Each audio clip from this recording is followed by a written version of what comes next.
Hi, my name is Aamna. I am a Bolton Interfaith Young Ambassador. So if I give you a little background about myself to begin with, I am 20 years old. I'm from Bolton, born there and bred there as well. I was involved in the Bolton Interfaith Young Ambassador organisation 6 years ago. I was 14 years old when I first started the Bolton Interfaith Young Ambassador organisation. And I was one of those young people at the time where I saw a lot of things happening which I didn't agree with, and I thought were unacceptable, and I was very disappointed to be privy to them and witness to them. And I thought to myself, I got to a point where I thought, I want to join an organization which believes in some of the same beliefs as I do and want to make a difference, basically. So what I did was I started joining various youth clubs and things, as though I thought, I'm going to make a difference. People will hear my voice and I'll be able to do something. I went on this I looked at myself in the mirror and thought, I'm going to do this. So that's where it all started. But I started going to youth clubs and things, and I would pay my £2 every week, and I would play table tennis for a little while, and I would play my snooker game, and I thought to myself, I'm not really making myself very useful here, and nobody's hearing what I have to say. So then I came across Bolton Interfaith Council, and they work with communities from all across Bolton, from people from all different walks of life, all different religions, and all different ages. And they had a youth group in place, and I thought to myself, after having so many conversations with the leaders and other members, I thought, this is where I belong. Some of the things that I saw that I didn't agree with at the time was, as a young person, which disappointed me, was there was such a negative view of young people in the press. I would read newspaper articles saying things like, at my corner shop, if there was people with hoodies on, they were now bad people.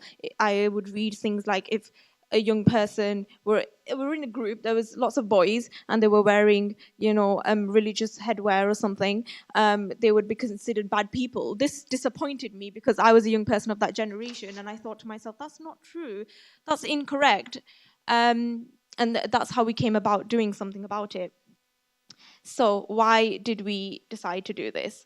Well, we believe that young people, first of all, can make a difference. They have a voice, and they are the future. So we thought to ourselves, what can we do to make this work? We decided that we wanted to develop our young people to be great ambassadors, first of all, and to be good citizens. So the things that we started to do was doing mentoring sessions and workshops and things like that. We would deliver sessions and have motivational speakers and people that would come and talk to us and do training sessions with us that were relevant to the work of young people and to their lives. When the riots happened, we brought in motivational speakers to speak about them and explain to them that this is something that happened out of ignorance rather than something that's an extreme view, and we should all turn against it. Because I think with young people there's an underlying trails of belief and that come from ignorance. And if they're not hindered and if they're not corrected, then they develop on into future life, and nobody does anything to stop it from happening, and it just continues and gets worse, and it becomes sort of a circle of hate. So that's where we started with that. We started organising our own staple community events. We have the Spirit of Bolton, which are staple community event, and we have people from all across Bolton. Thousands of people attend every year. We have performances, we have stalls, we have lots of charity work, and people get to learn about all the different community work that takes place across Bolton. Also, we thought to ourselves as young people that when disaster strikes, wherever it is in the world, we need to act upon this. So when the Pakistan floods happened, when the Haiti earthquakes happened, we decided as young people that we want to make a difference and we want to contribute as much as we can. So we would organise community events to raise money for such things like that and work with British Red Cross. Also, we would do sponsored walks and raise as much money for local charities as well, such as our Bolton Hospice and things like that.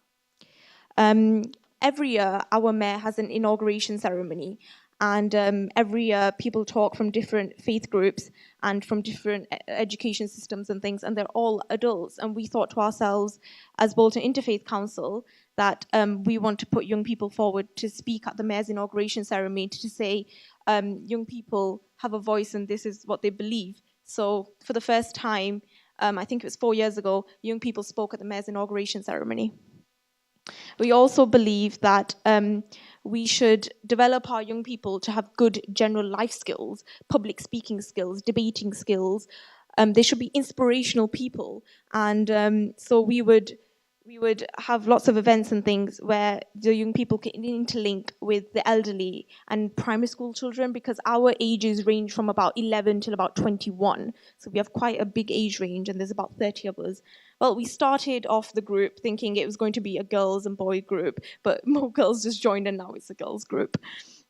So we interlink with elderly people, and in the line of thought to be a good citizen, we would go and speak at elderly homes at Christmas time. Now, elderly people who are in the home, some of them, they don't have any family, they have no siblings, they have nobody that comes and visits them. So as good citizens, we would go at Christmas time and sing to them and give them like cookies and things, and just do as much as we could.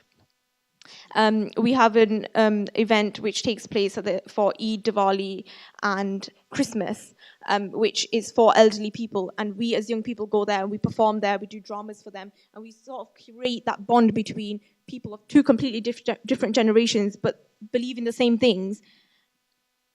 We also perform at different events such as the London Olympics event, diversity festivals, Christmas light switch-ons in Bolton. We try and do as much as we can with our local authority to create that bond and for people to understand young people have a connection to faith and belief, which is not sort of extreme. We've also set up our own radio show, which is called The Spirit of Bolton, as young people. So we would deliver topical issues about faith and belief that is in regards to young people, and do that every week. Thank you.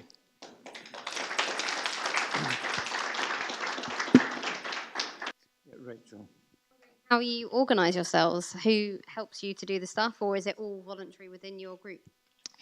We have our own substructure in place. So we would have our own chairperson, our vice chair, our secretary, our activity coordinator. So we have our own system in place. If we would like to have other members join, we have recruitment days in place, we have interviews. So it's a rigorous process that we go through, because we want to hire people who can really contribute and people that can really make a difference and believe in the things that we do. We take this title of being an ambassador really seriously, and we respect that title as Bolton ambassadors. So we have that substructure in place.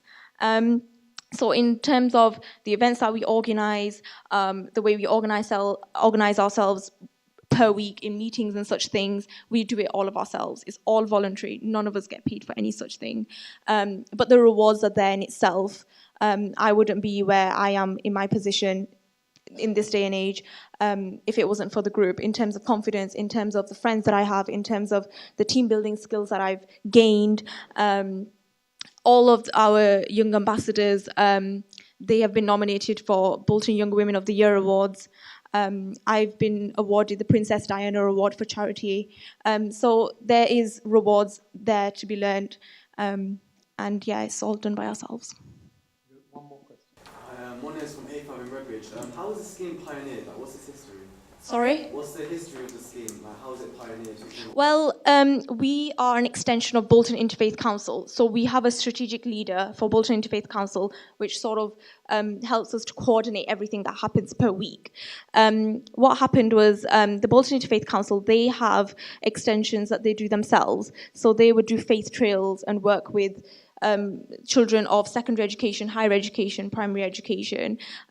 They have their own staple community events as well. We are an extension of them, which has been running for 6 years. So that's really where our history comes from. But I think there is a group of us which sort of, the group was not a youth group to begin with. We had people coming from all different walks of life, and there was no real structure to it. That's what we found. 6 years ago, we decided we want to do something with this group, and it found its direction.